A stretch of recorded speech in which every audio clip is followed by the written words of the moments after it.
Just because they're on vacation doesn't mean they're not working out.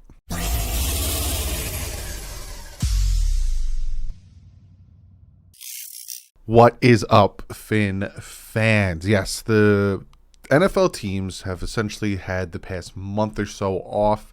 Again, the rookies need to report on July 19th, and the vets need to report on the 26th of this month. So I think it was the middle of June, the beginning of June, was when they had a break. But if you think that these players are just like, all right, cool, I get about a month or so off, I'm just going to sit back, eat some Cheetos, and do nothing, you're out of your mind, especially these Miami Dolphin players that I'm going to be talking about. I have some footage here talking about Tua, Waddle, Chase Edmonds, Trent Sherfield, Christian Wilkins, and Toront Armstead working out on their own, trying to stay in shape, and not saying that the other guys aren't, but this is just what I have to show you guys, and to show you that these guys are still working hard on their craft.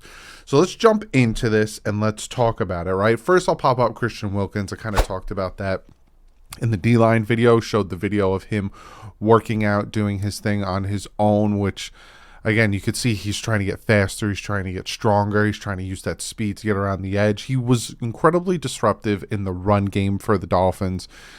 Big addition there, and we saw it when Christian Wilkins got banged up in 2020. You saw that the run defense kind of really struggled to make any types of stops, and then when he came back in, I think he's like third ranked in run stops among defensive linemen or interior defensive linemen. Really good at the run stops. Then we have Toront Armstead, who was working with Brian Baldinger at the O-line masterminds, right? So I'll probably pop up a video, I'll pop up a picture of him standing there talking, but also I want to show a clip. So now I'm going to show you a few clips of Toront Armstead. Again, he was at the O-line mastermind. You're going to see him here talking, showing Brian Baldinger a few things, him breaking down film for some of the guys, showing some of these guys his techniques and all that stuff. So I get a real big cross chop guy. You're not gonna be me because for my answer to the cross chop is I keep this relationship. I'm gonna hit the front of this pad. So if I strike, I'm gonna hit the front of this pad. Always. You never get to this. That left I'm gonna pick that. You're not getting to this. Get around. Every time. But if you do try to Quick. You got two counters too. The inside punch, or you got the flip. I ain't got big. That's how it has to stay over itself. Or the redirection. So I'm on a jump. My inside foot never turns. Even further. So for this redirection, this impossible. Your upper body. See here, he's breaking down film. Because I'm an inside hand guy, and I don't want to be punching across my body, right? So as I'm taking this set, or in my stance, I have a slight torso turn that changes my...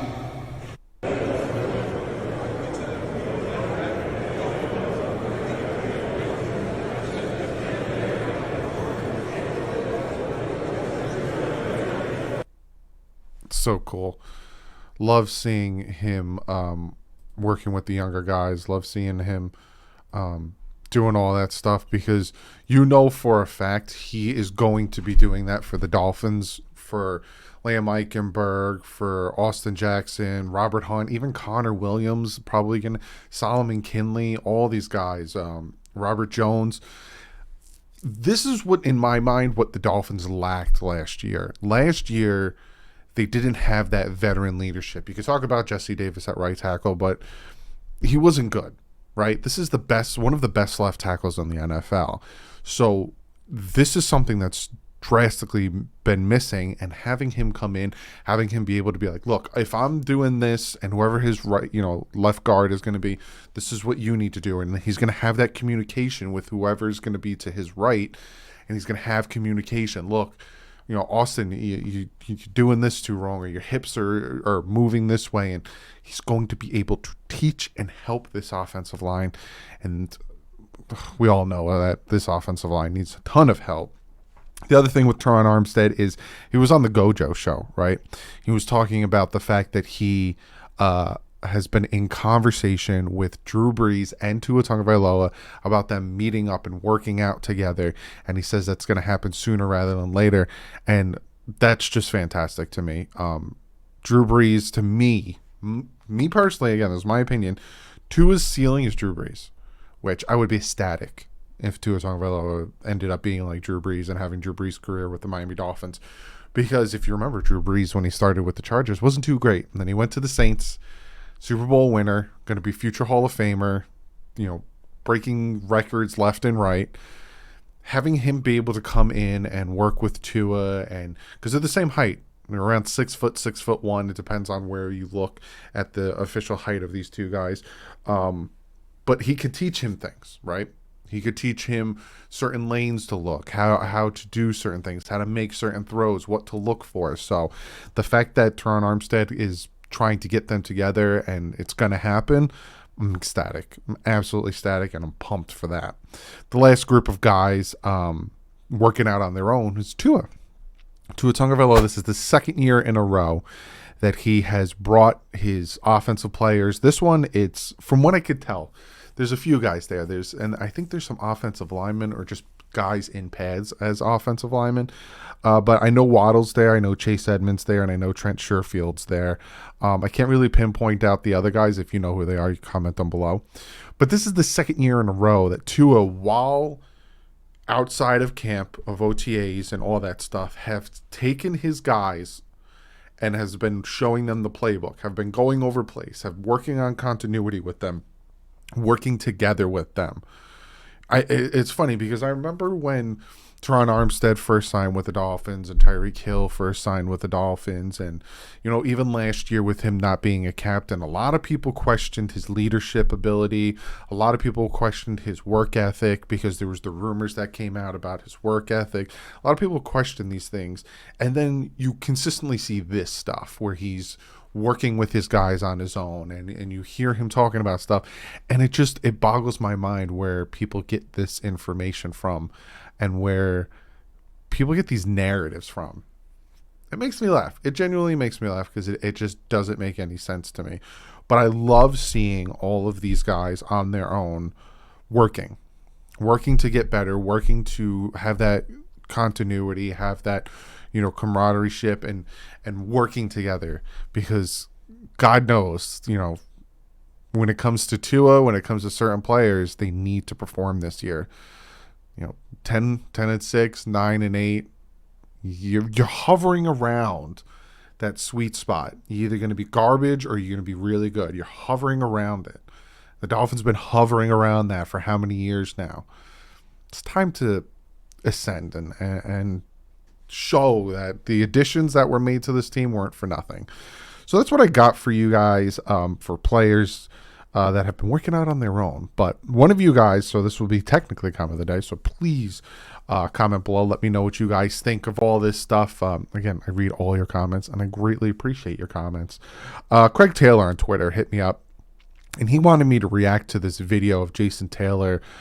He was on the Channel 4 News down in Miami, talking about his outlook of the 2022 Miami Dolphins season.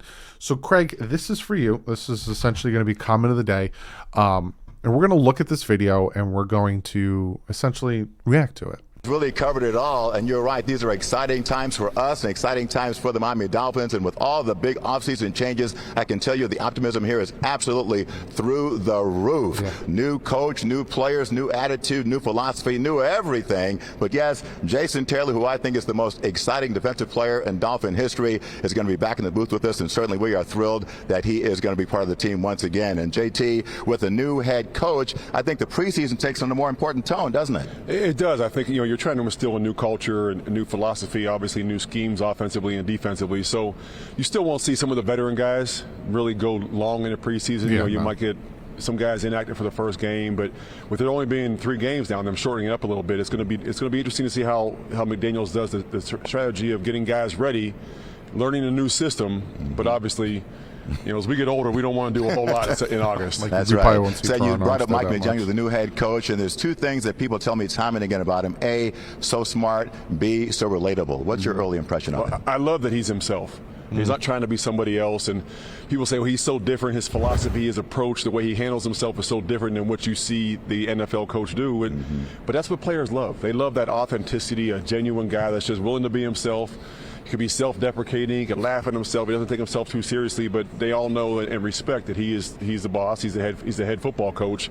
A very, very smart guy, really a cool guy to be around. I've only been around him a couple times, but I've enjoyed it, and I know talking to the players, they have really enjoyed I don't want to say breath of fresh air, because the previous coach was a good guy in a lot of ways too, but it's just different. Right. And maybe this team needs different, and now it's everyone's all in, it's 10 toes down, and trying to get ready for the season. Let's see what happens. Well, of course, I don't care who the coach is. You can't win unless you got talent. And, boy, the Dolphins in the offseason certainly went out to get it. They got the cheetah, Tyreek Hill, and, boy, he and Tua have become best buddies just like that. Tua was just on his podcast. What do you make of this instant bond between those two? Well, they need to have that bond. I mean, obviously, Waddle's a great player, had an amazing season last year, and he's going to be even better this year, I think. And Tua needs to find that guy, outside of Waddle, and it's obviously they brought in the cheetah for a reason. He's one of the most dynamic and electrifying receivers in the NFL. Paid a lot of money to get him here. They're going to use him in a lot of different ways. I know Coach McDaniels is probably chopping at the bit to get him in the scheme and the designs and do all these different things with him. And your quarterback needs to find his best receiver, or 1A and 1B, he and Waddle, and take him to dinner, do everything you need to do. If you need to buy him a car, you need to buy him a house. Wow. Actually, I guess Cheetah's buying everybody else everything. He's got all the the money big in Miami. You're right, but they have to be best friends, and I think it's great that they're developing that rapport in the offseason. And again, Tua, for all the things said about Tua, he's still young in this. He's still going through his second full offseason and getting indoctrinated into being an NFL quarterback, and I think the sky's the limit. And one thing they did not change much is that defense, which was really good last year. Can it be even better this season? It can. Hopefully come out of the gate a little faster. They kept Coach Boyer here, and they had the same defensive system, some really, really good football players, as we know. Xavier Howard, a guy I'm very high on. Two rookies that I was very high on last year, obviously Jaylen Phillips and Javon Holland, I think is going to be an all-pro. Both of those guys could be all-pro players. There's a lot of talent defensively. I love the way they play. It's a lot of risk, a lot of reward, but the way they do it and how sound they are and coming out of that all-up show and playing zero coverage. And listen, when you play zero, you better get to the quarterback, or they're going to be striking up the band or lighting up the scoreboard. And they did a really good job, especially the second half of the season, of shutting guys down. Yeah, Jason Taylor hit the nail on the head, especially when it came to how important the preseason is going to be. And you're not going to see a lot of vets playing the preseason games, if any. Like I bet you won't see Xavier Howard the whole preseason game. You won't see Melvin Ingram. You probably won't see Emmanuel Ogbah. Like, you probably won't see a lot of vets at all in the preseason. But when he talked about that, the defense has to come out fast. They do. Like I said, I've been saying time and time again, they don't get that window of, growing pains, new system, because it ain't a new system for them. But it's... I don't like getting my hopes up, and you guys know I'd rather be surprised than let down, but I'm very excited for this season. It's going to be very, very fun. Just hopefully it all, pans out. Tua shows us what he can do. The offense gets clicking. The defense stays at that, aggressive, dominant pace, and we just win a ton of games. I'm looking at the schedule right now on my computer, and there's a good chance that we can win a ton of games. Just got to play hard. You got to play like you did against the Ravens on Thursday Night Football, and you can win every single game on this schedule. There's no game on this schedule that is out of reach if you play like you did against the Ravens. On defense. Offense, on the other hand, you got Panthers game. You take the defense from the Ravens game, you take the offense from the Panthers game, you put them together. There you go. Scored 33 against those Panthers. But comment below, let me know what you guys think about all the videos I showed you, and I will see you in the next video. But like usual, stay classy. Fins up.